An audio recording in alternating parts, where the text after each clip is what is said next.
Baba-doo bop bop da bop bang. Baba-doo bop bop da bop boom. That is, well, at the ashram, each evening you sing bhajans. And bhajans are devotional songs of praise, or you actually, most of the time people don't even know what the words are. It's just singing. And that one is my favorite one. And speaking of, when it comes to what we're doing, sometimes it isn't even important to know the words that we're singing, especially if it's like those, which that's ancient Sanskrit, or if you're reciting more modern Sanskrit. Even if you don't know what the words are, it can still be an incredibly beautiful devotional practice to orient to the higher, to the supreme. In fact, this is unintended, but quite related to the topic for today, which is on brilliant knowledge bomb that I've heard Swami say maybe 50 times, and that is, it's not what you do, it's what you do it for. Or sometimes he'll say it's not what you do, it's how you do it. It's not what you do, it's what you do it for. Here on Friday mornings, here at the Venice Vedanta Club, we'll go over one of the texts, or we'll go over one of the episodes of the conversational podcast that I also host with my teacher Joseph, called Yoga for Your Intellect. If you want to check that out, it's podcasts just like this one, YouTube and every other platform. But they are longer form conversations between Joseph and myself, and I'm peppering him with questions, or we're just talking about different topics. And I'd say once every 2 weeks, someone asks about some action, whether it's the right action or the wrong action, or what does Vedanta view on this action? Can you do this? Should you pursue X, Y, Z in your professional life? Or should you get married? Or should you have a fourth kid? Or it could be, should I quit my job and pursue art? Should I start a startup? These questions come up frequently. Like I said, every other week, someone asks about a fork in the road in their life. And if I could write two things on a rock, that would be the whole philosophy in two phrases and two ideas, the whole method of getting past all of our blindness to seeing clearly. And I have to remind myself of these often as well. So I really should create the rock because I need it myself. But if there were two things that I found myself talking about the most with people, one is that you can always refer to the dream. When it comes to Maya, or the concept of this whole experience of the universe being a projection of your mind, a really heady concept, but also one of the oldest concepts within humanity. And you see it across different cultures, from Plato's allegory of the cave to this Vedantic idea that we are projecting this entire experience. When people ask about that, or try to call out the absurdness of that, the example you could always point to is the dream. So much so that Swami has said before, if you can understand the absurdness of the dream experience, you don't need any of the philosophy or any of the books. You can always refer back to the dream experience. So whenever you have questions regarding the potential, you can also just leave this concept on the shelf. Vedanta is like a buffet. You can just take and leave whatever is not useful for you. But if you ever are questioning, is this real? This has to be real, but why do they keep saying this isn't real?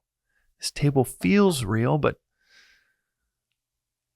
is there a chance that I'm misperceiving reality? Well, Vedanta and this ancient, timeless philosophy says that we are. You can just go back to the dream where we misperceive. We think there is a ground, or there are people with clothes and shoes and gravity and walls. Everything feels real, and yet you wake up and 5 seconds later, you realize how ill-advised it is to just trust our perceptions as the arbiter of what's real, because 5 seconds prior, our perceptions told us this completely illusory universe was real in our dream, complete with other people, drama, not knowing what was going to happen. And this philosophy says the exact same thing is happening. This is an elevated version of the dream in this waking state. So that's the first thing that would go on the rock. The second thing that would go on the rock, that is just a reference point that you can go to over and over and over again, and it's when we are in these forks in the road, is that it's not what you do, it's what you do it for.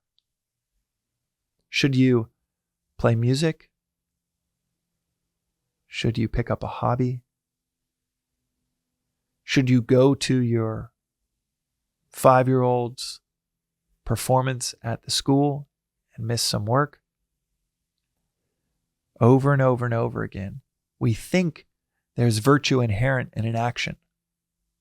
But what this philosophy says, over and over and over again, to try to unwind our thinking when it comes to that, is that it is not what you do, it's what you do it for. If you're going to that 5-year-old's performance just to check a box as a parent, and you're thinking about work the whole time, it's not towards this higher duty that you feel for your child or your spouse that wants you to be there, and you go with this emotional kicking and screaming. Well, you're checking the box, but you're creating further separation from those around you instead of harmony. Selfishness festers within us. Same thing can be said for, should you get married? Should you start that startup? Well, if starting that startup is, I'm going to build this company, it could be a nonprofit. Oh, I saw this so often in the nonprofit realm. My undergrad degrees in development economics, and I worked on the ground in poverty alleviation in South Africa, worked with nonprofits, fundraised for several nonprofits, built a startup that fundraised for nonprofits, for thousands of nonprofits around the world. And I saw it over and over and over again. People would be as egoistically involved as a rock star up on a stage.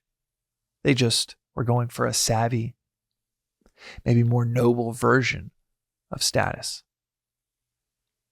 So let's say you have an idea for a nonprofit. You want to give back. On the face of it, it sounds noble. But are you doing it to gain some status that'll outshine just professional career milestones, to where you're seen in your neighborhood, your family, your circle as the selfless one?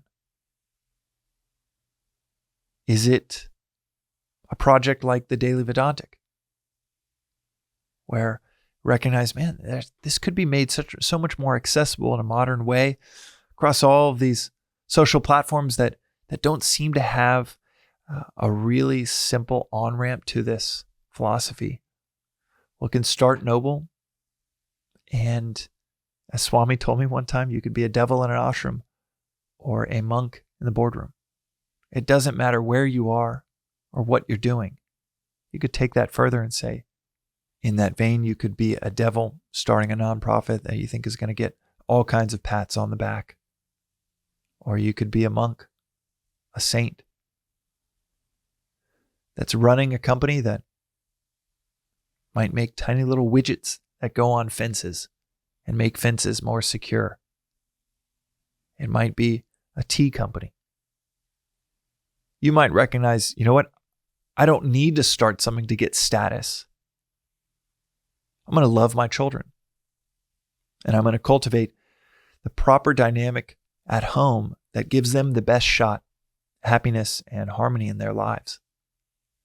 Abdicating any status whatsoever or any type of career milestones that maybe you previously were enchanted by.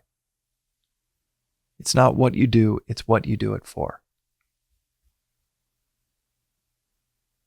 And it is a reference point. This knowledge bomb is a reference that we can go back to over and over and over again. From brushing our teeth and deciding whether we should floss or not, to all the way to whether you should start a life-changing company that's going to shift and pivot you and your family's lives for years to come. It's equally applicable. That's today's reflection on the Daily Vedantic. We'll see you next time. Thanks for listening to the Daily Vedantic. This reflection is part of a free repeating 2-year course in Advaita Vedanta. Rooted in the timeless wisdom of the Upanishads, arguably the oldest philosophical texts on earth, you can begin with episode 1, which gives the 15-minute overview of the whole philosophy of Vedanta, or you can join the journey with any episode at any point.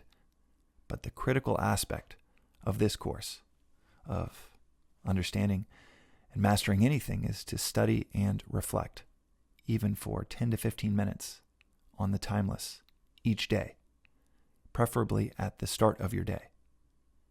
As is said in this philosophy, reflection is 100,000 times as powerful as listening. So listen, journal, sit with, discuss these concepts, or ask questions at thedailyvedantic.com with our AI-powered chatbot, informed by about 700 episodes here, as regularly as one can, if you want to see clarity and peace almost effortlessly unfold in your daily life. And if it doesn't result in a near immediate increase in clarity and peace, then toss aside and feel free to never listen again. One of the things that you might notice is after 7 or 8 days in a row, this doesn't feel like a discipline. This feels like a visit with a best friend, to dive into the timeless with daily reflection. Within a few days, it becomes one of your favorite parts of the day. You can also find out more, including news about in-person events in Los Angeles and beyond, at The Daily Vedantic on Instagram, or through our weekly newsletter at thedailyvedantic.com. Additionally, check out the links in our show notes for more resources like the books that are mentioned most frequently in the episodes, including Vedanta Treatise, perhaps the simplest and most straightforward read on this philosophy I've ever come across. Until next time, and from the entire team that works on the Daily Vedantic project, thanks for listening.